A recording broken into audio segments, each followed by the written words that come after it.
grace is to me, grace is the foundation of everything. Yeah. And you were mentioning about how grace transforms you. For me, grace is a divine influence that produces effortless change as you rest in Him. And the power of this message is that it does change people. Yeah. And they're not even realizing they're changing. They just look in the mirror one day and they see they're different than they were before.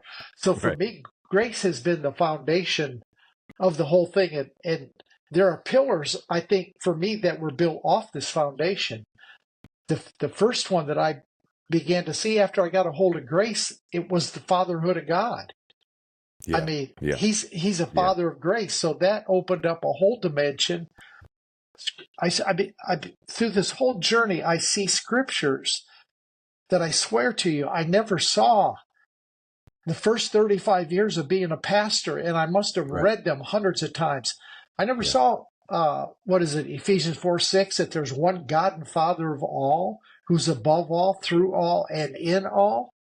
Right. I mean, that was a monkey wrench in my theology, that He is the Father of all. So the Fatherhood of God was the first thing I think that constructed up for me off that grace foundation, which then led me to unconditional love.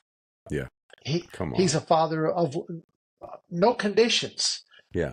In my background, we believe God was a God of unconditional love if, or but, or when, we attached a condition to the unconditional. Yeah. So that to me was mind-blowing, that He was a Father of all who has unconditional love with no conditions for everybody. Right. Which then took me to the third pillar of inclusion, that we all have to be included.